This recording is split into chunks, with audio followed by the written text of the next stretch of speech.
the boob tube, the idiot box, the telly, the goggle box. Whatever name takes your fancy, they all do the same thing. 96.7% of American households plop down in front of their television and spend hours watching their favorite programming. Almost zombie-like, families across America watch their television sets in complete silence, only breaking their social ineptitude when the inevitable 5 minutes of paid programming from the network sponsors interrupt their show for short breaks. In today's day and age, commercials are a thing of the past. We've got our TiVos and our DVRs, Netflix, and so on.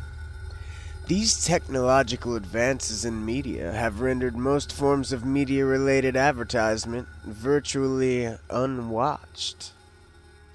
In the early 90s, the company Elm Corp began development on a piece of technology that does what most modern DVR devices today do as well.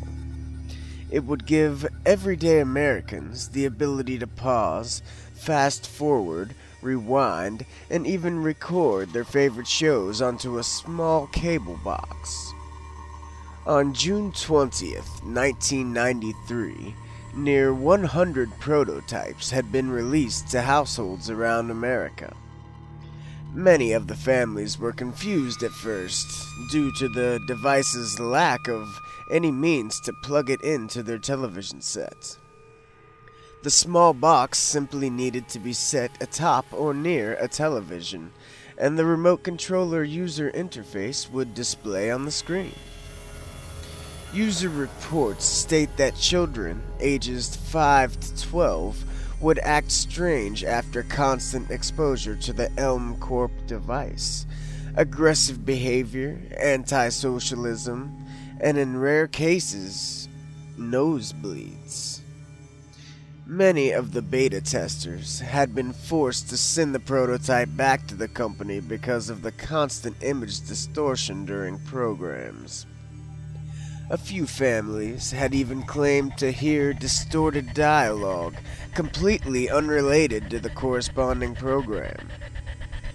It was always a deep, gravelly, inaudible voice, seemingly whispering gibberish.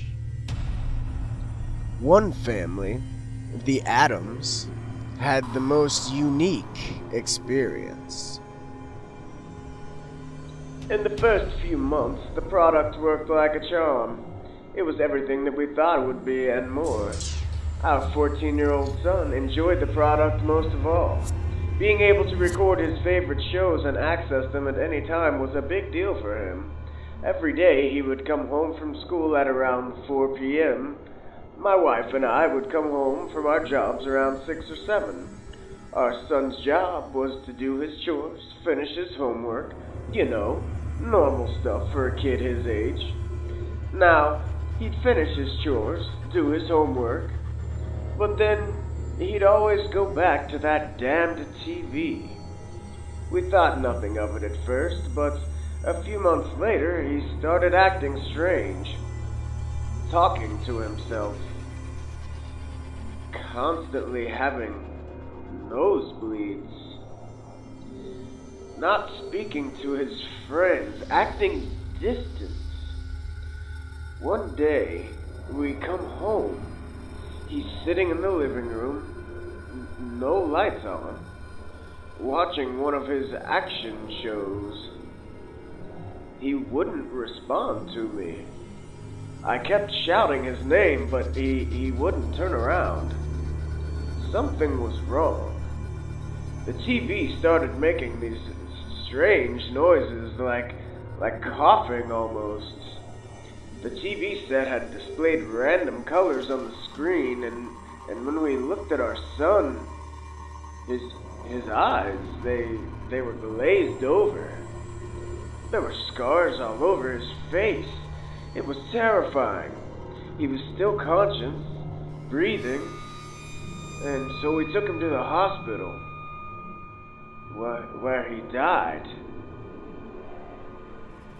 He had developed some sort of brain tumor.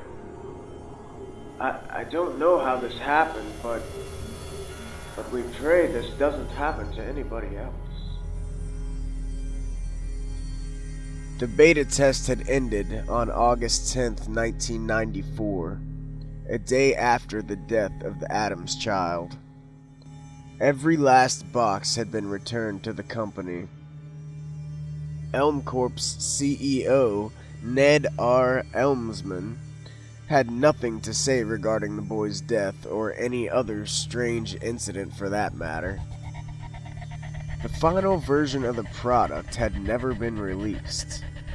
The company eventually fell apart a year later, and other companies began to develop working versions of the product. It's strange, actually. I obtained the phone numbers of several Elm Corp employees, only to have dropped calls every time. Always after I'd asked about the man who owned the company. I've tried getting a hold of this man, asking around, looking through old yellow pages, but nothing. It's as if the man vanished into thin air.